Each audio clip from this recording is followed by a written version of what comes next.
You're tuned into the Burrage Sports Show. Yo, what's up, everybody? We back. The Burrage Sports Show, NBA Playoff Edition, Round 2. I'm one of your hosts, Mike Burrage, or Mike B, and I'm here with my son, Mike BURR. Mike BURR always delivers. The first round was exciting. Now we have to talk about that second round. They're just flat out hooping in the bubble. We got a lot to talk about. So let's just kind of recap what happened in the first round. The Lakers beat Portland 4-1. Houston beat OKC in a decisive Game 7. So now you have the Lakers versus the Houston Rockets. What do you think about that first round matchup? Well, second round matchup between the Lakers and Houston, Mike BURR. I think it's exciting. This is definitely the matchup I wanted.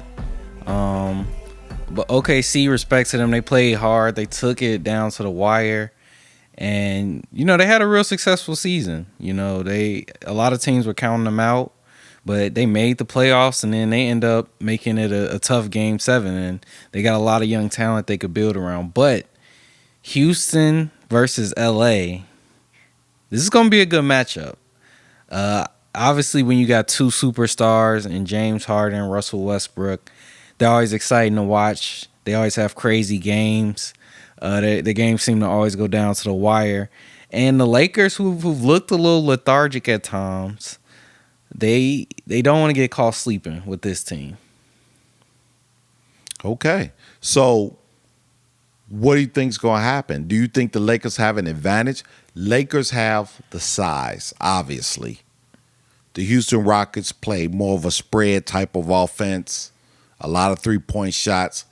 Do you think that's a good matchup for the Lakers, or do you think that all of that speed and all of those three-pointers are going to have a tough impact on the Lakers to try to beat the Houston Rockets?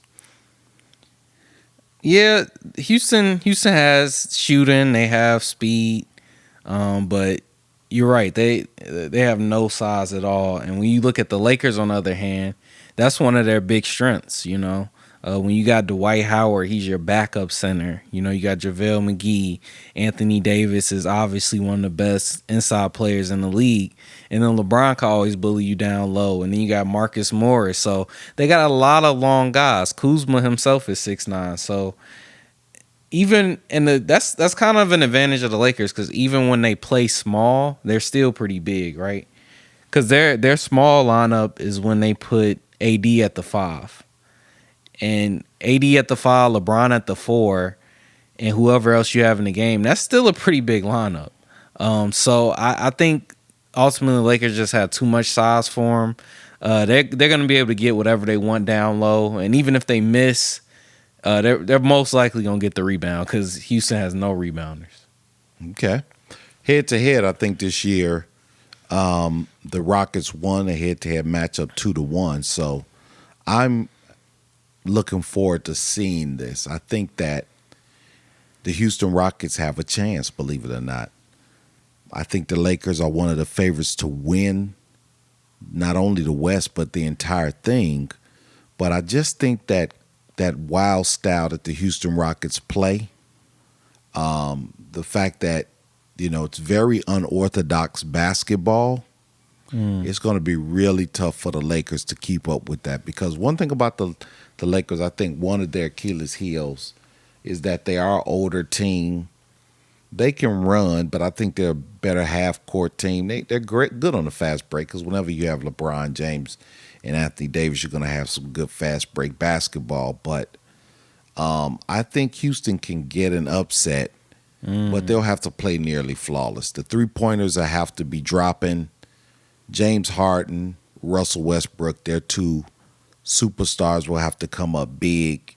So I'm really interested in seeing that matchup, because if any team can do it, I think it's the Houston Rockets, just because of the style of play.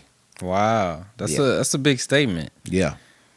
They definitely are a wild card, but after seeing them struggled to put OKC away. I know they were missing Russell Westbrook for the first 4 games, but I'm not too worried. I do, you got to respect James Harden, Russell Westbrook, Eric Gordon. They got a lot of nice hoopers. They do play crazy, but as we've seen with D'Antoni teams in the past, nice in the regular season, but I don't know if it's championship playoff quality style of basketball. So locking in the pick, what do you think the series would be? I still have to go with LA because that's just the logical choice. Even though, again, I'm kind of afraid of Houston, but I still will take LA 4-2. Yeah, looks like we were thinking similar here. Also was thinking LA in 6. Just giving them 2 games, just because the Lakers have come out slow sometimes. Sometimes it looks like they don't want to be on the court. But as we saw with Portland, when they turned it on, they show you they do have a championship caliber team. And I give 2 games just for the great play of how hard the Rockets play, and they can get on those hot streaks where it just seems like they won't miss. Okay. Now you got the next matchup, second round in the West. The Denver Nuggets versus the LA Clippers. Denver beat Utah in a decisive Game 7 in the first round. The Clippers got a little resistance, and at times it looked a little bit shaky, but they eventually popped off the Dallas Mavericks 4-2. So now Denver versus Clippers. I'll start right in on that. I picked Denver as my dark horse. I think with their size, Jamal Murray is getting his legs on them. The Joker is still a difficult matchup for people. Gary Harris is playing some really good defense. I'm going with the upset here, and I think the Denver Nuggets are going to knock off the LA Clippers. Wow. That's a shocker. I didn't think you were all in on Denver like that. I wasn't expecting that. I don't know. After watching them struggle with Utah, even though I did have that series going 7, but at times I think it was the defense, right? When they settled in and played defense, they had a better chance of winning, and they end up coming back from that 3-2 deficit they were in. But if they were giving up 40 points to Donovan Mitchell, and Donovan Mitchell's a great player, but what are they going to do with Kawhi? What are they going to do with Montrezl Harrell and Lou Williams? If you're giving up 130 points a night to Utah, I just don't see them having it on defense, even though I think on offense they can compete with this team. But I didn't see an upset here. So what are you saying? I'm saying I think they're a tough matchup, so I got the Clippers in 6. I think they're just too good. They got too many weapons, and defensively, I think they're light years ahead of this team. You got a Finals MVP. Paul George started to look like he was back to his regular self at the end of that last series with the Mavericks. So, especially if Paul George is playing like he played towards the end of that series, I don't see the Nuggets upsetting them here. You know what? After hearing you, yeah, I'm going to take it back. I'm going back with the Clippers. I had the Clippers to win the West. I was feeling a little froggy literally just 2 minutes ago. I'm going back to my team to win the West. And so I am going to go with the Clippers. I think the Clippers going to beat them in 5 games.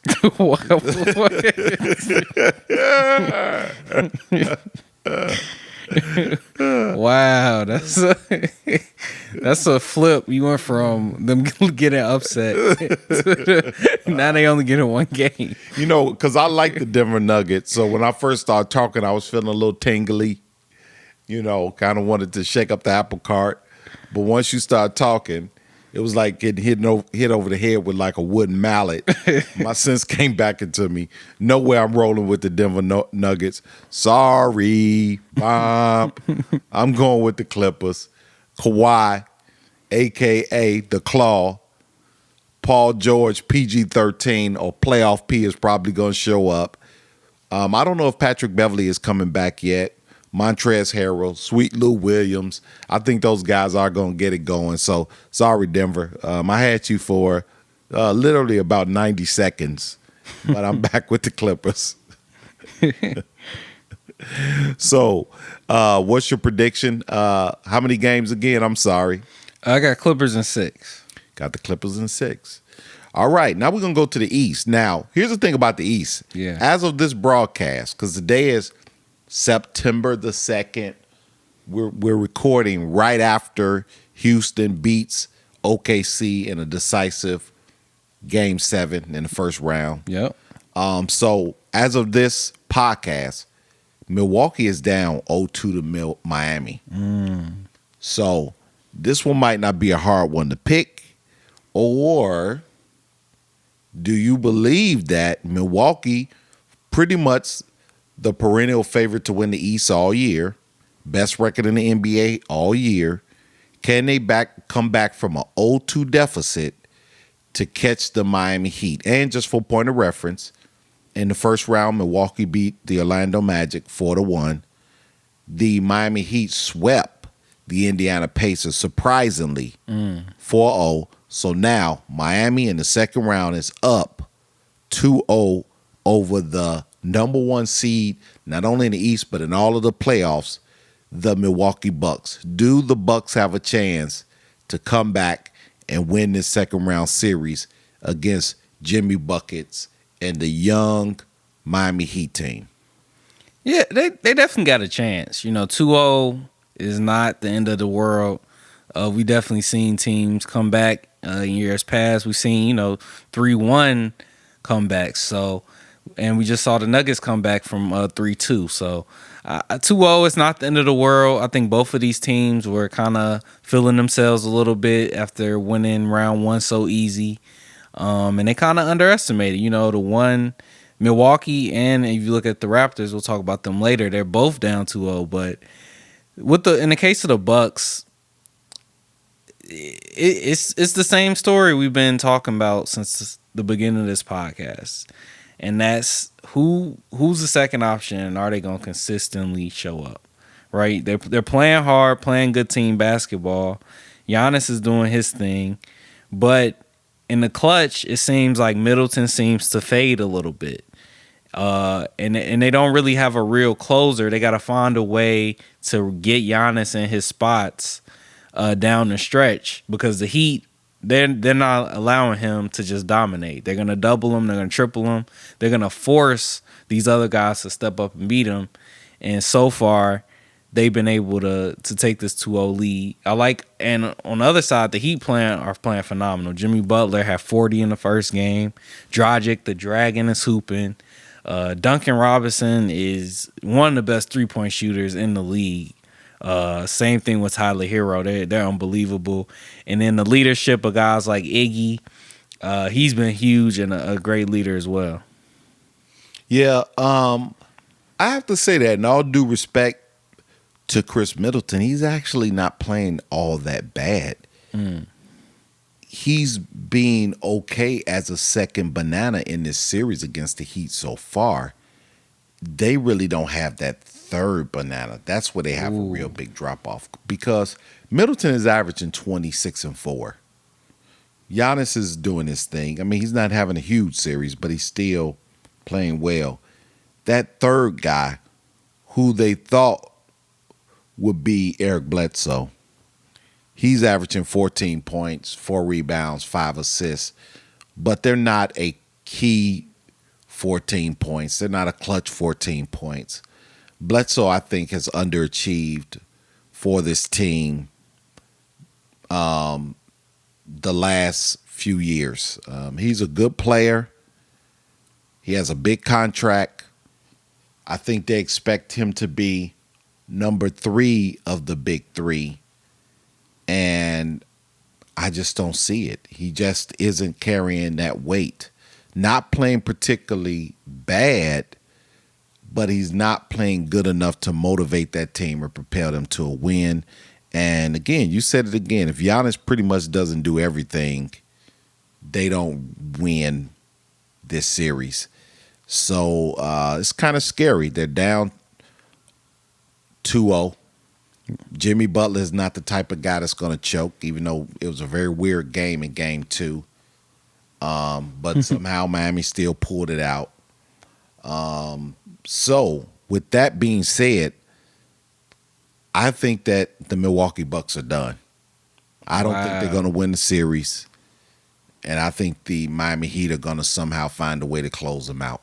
Maybe not a sweep, but I don't think that the Bucks can win 4 in a row, 4 games before the Miami Heat can win 2. So I'm going with the Miami Heat in an upset because I was like everyone else. I drank the Milwaukee Buck Kool-Aid, but I think the Miami Heat are going to keep that momentum, and I think they're going to win the series. Well, how many games?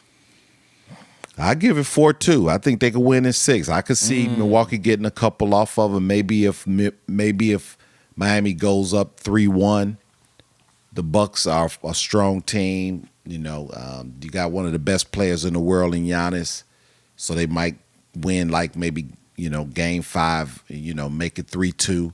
And then I think the Heat are going to send them home. So I'm going with the Miami Heat, 4-2. And, hey, I'm shocked as everyone else. I didn't think the Miami Heat would go up 2-0 on the Milwaukee Bucks as of this podcast. Wow. Yeah, I could definitely see an upset happening. But I think the Bucks are going to make it a little bit more competitive than that. So I got Miami in 7. Whoa. Yeah, I also see the upset. I'm not seeing it from the Bucks. Giannis, he's playing well, but if he doesn't have a spectacular game, and the Miami Heat aren't allowing him to, they're doubling him, they're making him get the ball in awkward spots. So yeah, I think I got Miami in 7. Okay. All right. So we go on to Boston and Toronto, and kind of the same situation. Boston came out the gate swinging, up 2-0 in Toronto. And I'm going to tell the truth. I thought these were the 2 best teams in the bubble.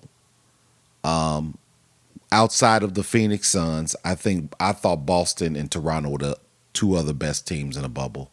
Now they're meeting head-to-head in the second round. Boston swept Philly. Toronto swept Brooklyn. So both of them came in playing great basketball, the same momentum, and now Boston has just been taking it to Toronto. What do you think about that matchup? And is Boston going to be able to shut out the defending champs? Because now they have a decisive 2-0 lead. Yeah, Boston is looking good. Jason Tatum is showing you he's at that next level. Jaylen Brown is not too far behind him. And Marcus Smart, he's always been a playoff hooper. He's always been a clutch hooper. He makes those big plays when you need them. But the real X factor to me has been Kemba. Kemba is a guy, he came in. We know he's played by himself. He's carried teams before. He's been an all-star. But for him to come in and just let Jaylen Brown, let Jason Tatum shine, but be able to step up for him in those big moments. He can hit big shots, make big plays. He's a veteran presence on the court, so he can slow the game down when it needs to. And they're rocking and rolling. Boston is looking like a real powerhouse, and so far, Toronto hasn't been able to do anything with them. That's why I got Boston winning the series. I think they have too much talent, and the Raptors defensively, they haven't been able to contain them. Jason Tatum is getting the shots he wants. Kemba can get the buckets he wants, and they're really playing at a high level. Okay. Well, I think the best thing that happened to the Boston Celtics, and I don't say this to be cruel, was Gordon Hayward got out of the way, because they really had to keep him in a rotation, and I don't think Brown could really blossom fully as a player because he was always looking over his shoulder. Same with Tatum. He had a way of taking their minutes, and they were trying to, work him into the flow, but more so Brown than Tatum, because Tatum plays more of a big guard role. Brown kind of plays the role that they use Hayward in.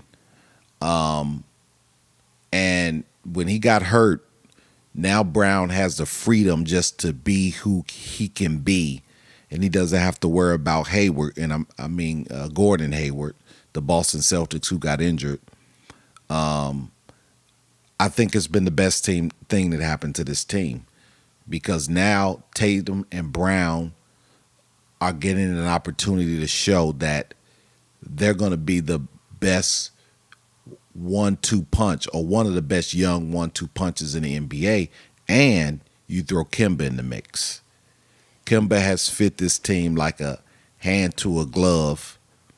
You have Smart, who is a really smart, scrappy player. I call him the Patrick Beverly of the East. You got some really good players with size who can play. And so I just think this matchup is hurting Toronto. They're just too little, Lowry and Van Fleet, and I think they've been exposed. Now, if there is a team that can make adjustments and come back, it's Toronto, because I think Nick Nurse is one of the best coaches in the NBA. I love the way he coaches the game. He's very strategic. He makes adjustments. He's not stubborn. But I just think Boston can hold on. I think those two young go-getters, along with Kemba, they're for real, man. And so they're up 2-0, and I don't see Toronto coming back from that. I just don't see it. So I have to go with the Boston Celtics to win this series. Again, another shocker for me, because I thought Toronto would only lose probably to Milwaukee. I couldn't see any other team walking them down. But again, I'm wrong. And so I got a bit of an advantage like anybody else who's picking games. You got a team up 2-0. But I like the way Boston is doing it, being up 2-0. So I'm going to stick it out and think they're going to win this series in 6 games. I'm going 4-2. Boston Celtics. Yeah. To your point, it was a bit of an awkward situation, and hopefully Hayward gets well soon. But remember when he signed with the Celtics, he was supposed to be the franchise guy. They stole him from Utah. They gave him big money, and it was supposed to be Hayward and Kyrie, and I think they still had Horford at the time or some other big. And that was supposed to be like their big 3, but then they did a great job drafting Jaylen Brown. I remember he was kind of a shocking pick. People didn't really know how he would turn out, but now he is an all-star. And then Jason Tatum had a lot of hype coming out of college, and he's living up to it so far. And so those guys started to emerge. I think they thought it would take a little longer for them, and they thought Hayward would be there to help them transition. But they emerged a lot quicker, and it's been kind of awkward, and it does look like the court's opened up more. It's clearly like, hey, we're the best 2 players here. We got to make stuff happen, and Kemba's doing an excellent job. That being said, the Raptors are the defending champs. I don't think they're gonna go out easy, even though they're down 2-0. I think they're gonna rally, come back in the series, and make it a decisive Game 7. But I got the Celtics winning that. I think it's hard for me to bet against Kemba. He's one of the most clutch players in the league, and I think they have something special. Boston is looking really good, really tough. I know we got kind of an advantage with these last 2 series, waiting for the Game 7s to wrap up. Because if you'd have told me that the Celtics and the Heat would have the Bucks down 2-0 and the Raptors down 2-0, it wouldn't have been out of my mind, but I would have thought it would have looked a little bit more competitive up to this point. Yeah, I did too. So, man, that's that's a shocker. The East has really shocked me. You saw, again, Milwaukee and Miami swept through. So I thought that was going to be a real competitive series. And Miami is just taking it to Milwaukee. Boston, Toronto swept through first round. And so I thought Boston-Toronto was going to be a real competitive series. Boston is taking it to Toronto. So, man, it's been really interesting in the East. The East has been a lot more surprising, I think, than even the West. The West has been very competitive. The East, it seems like there's hardly no competition. One team seems to take more control of the other, and right now that's the Miami Heat and the Boston Celtics. So that's the second round. I can't say we had all of the same picks in the first round. It looks like we got all of the same picks in the second round as well. But for the first round, we didn't miss a single team. Every single team that we thought would win did eventually win their series. Yep. Let's see if we keep that streak going in the second round. And I think for the second round, we're taking most of the consensus picks, the Lakers over Houston, the Clippers over Denver, the shockers with Miami over Milwaukee and Boston over Toronto. But again, we have a bit of an advantage because as of this podcast, both of those teams are up 2-0, and we're just going to stick with that and think they're going to set it off, close it out. So with that being said, I want to bring up a little different news. We lost some giants in basketball the last week or so, and I just want to give them some honorable mentions. Lute Olson, the longtime coach of the Arizona Wildcats. He really helped build that program, won a national championship there. He passed away. Cliff Robinson, the longtime Portland Trailblazer and perennial NBA player. He was an all-star once, NBA Comeback Player of the Year once. He passed away. Big John Thompson, one of my favorite coaches of all time. I'm the dad, so I'm a little older than my son, obviously. I remember Georgetown in their heyday, even before the Iverson teams. I remember the Patrick Ewing teams at Georgetown. I remember when they went to the NCAA finals. I think it was 3 years in a row, ultimately winning a national championship, and Big John Thompson being the first African-American head coach to win the consensus national championship. And he was one of my favorites. As a matter of fact, they were so popular. The Georgetown gear was very popular in the 80s. People wore a lot of Georgetown hats and coats and, all sorts of paraphernalia because of those teams. And then eventually it got Allen Iverson near the end of Coach John Thompson's reign as the head coach of the Georgetown Hoyas. But he passed away.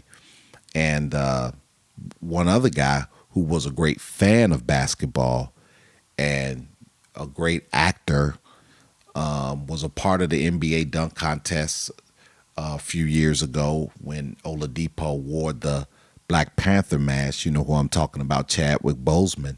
Very shockingly, at the age of 43, died due to cancer. So I just wanted to give a shout out and just pay my respects to those men who I enjoyed watching over the years, who inspired me over the years, and were great for not only the game of basketball, not only great for entertaining us and inspiring us, but they seem to be really good dudes off the court and off the screen as well. Especially the shocking news with Chadwick Boseman. Gave us a lot of great memories over the years and a lot of great movies. And it was sad to see him go, and it was shocking because he never talked about it publicly. He said he was battling cancer for about 4 years, and still, working, still making movies. That's a test to how strong he was, and to the next life. And you know what, man? I don't think a film with a majority black cast has gotten more attention and gave us more pride as African Americans and just as Americans, just as people, since Black Panther, maybe other than Roots. See, you might not remember this, Mike, but when I was a kid, Roots was a big television series, I think, for 5 or 7 days on ABC, I think. And man, pretty much every black person I know crowded around the TV every night because it came on in prime time and watched Roots. And it was so powerful, and it started so much conversation. It did show a history of who we were before we were brought over here and shipped all around the world, mostly out of West Africa. The pride that and the resilience that the slaves had, Kunta Kinte, Kizzy, Fiddler, it was such an impact. Roots was one of the most talked about things I've ever seen in the film in television media. It was a book written by Alex Haley. I hadn't seen that type of reaction for a film with a predominantly black cast since Black Panther. When Black Panther came out, it was a phenomenon. Yep. Worldwide, not just among African Americans, but it was really special among African Americans. I know churches would have buses of people who would go for like a church night and dress up in the African garb to go see Black Panther. It was talked about, and I really believe that Black Panther 2 was going to be, again, another multi-billion-dollar money-making movie, and probably one of the most highly anticipated movies for African Americans in the history of cinema. I think for all of the movies that's ever been made over time, and obviously I haven't been around forever, but as far as I've been alive and as far as I know, I think Black Panther 2 was the most anticipated film for black people, especially here in America, I think of all time. We were all looking forward to seeing where they were going to go with the story and how they were going to continue the legacy of Black Panther and Wakanda and all those different things for Marvel. So, update on our tournament points. I'm at 40 points. You're 38. So I'm up 2 right now after the first round. We'll see how it is after the second round. Also want to shout out Brandon Bradley. You can follow him at Art of BB for making our logo. That's what you're seeing on the screen right now if you're watching this on YouTube. Or it's going to be on our social media as well. So make sure you check it out and give Brandon some love. What's his contact information? You can follow him at Art of BB on Instagram. That's Art of BB or Instagram, and hit him up there. And we got a little bit of football news. The big move, Leonard Fournette got cut and signed with the Tampa Bay Buccaneers. He got cut by the Jaguars? Yeah. Signed with the Bucs. They're trying to stack it up for Brady.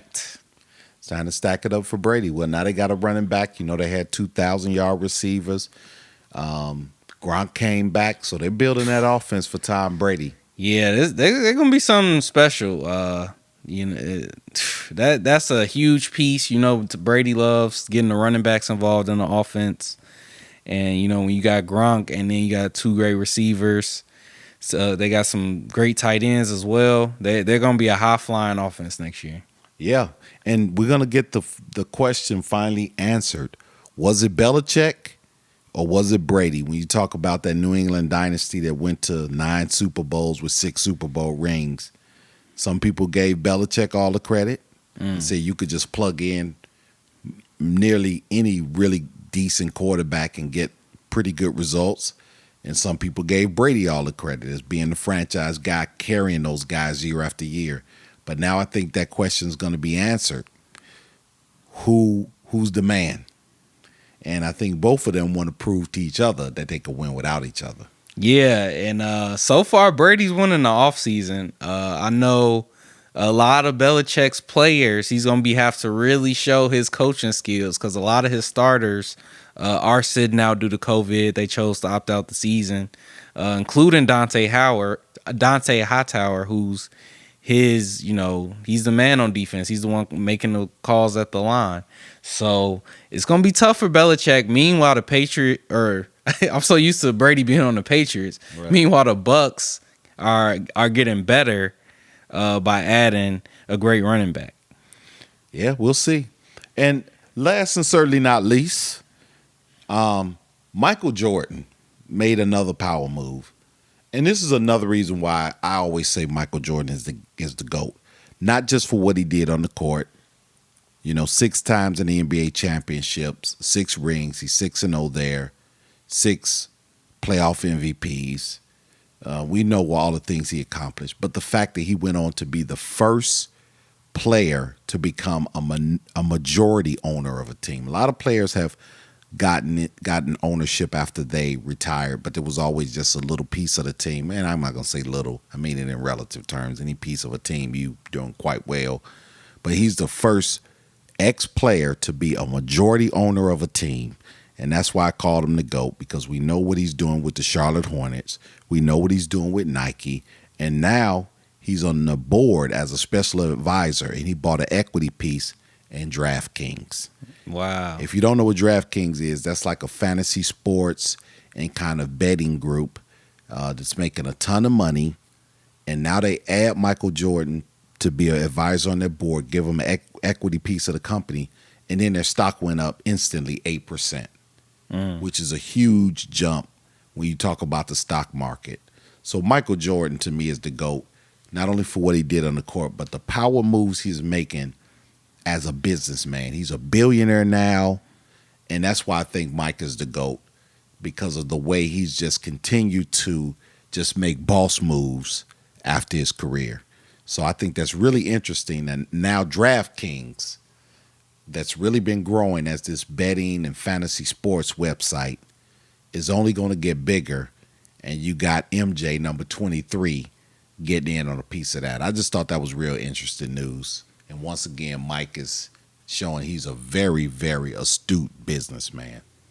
It's a great move to own a team and own a piece of the betting of the league too. That's crazy. So he's gonna be making money in all kind of ways off the league, and DraftKings has a lot of sports on there. So great move there. Yeah, I mean, now that you say that is a good point. He owns a franchise. Now he's going to be part of the betting on sports. And think about this, and this shows you how cold Michael Jordan is. He has players on other teams signed to his Nike Jumpman brand. So even when visiting teams come to play the Hornets, you got maybe 25-30% of the guys wearing his shoes, wearing his brand. That is a boss move. That's money. That's 360 money. Money from your team, money from guys on other teams. Now you're getting part of the sports book. Legalized gambling. Crazy, man. And that's why Michael Jordan is the GOAT. All right, that's it, man. Another awesome podcast. Check us out on all social media platforms. Like us, subscribe, become a part of our contest, and you can win a prize. What's Brandon's information again, who made our dope logo? That's Art of BB on Instagram, at Art of BB. All right, until next time, we're going to have some more information, some more NFL, more NBA, and more of the most relevant sports. Mike BURR, drop the beat.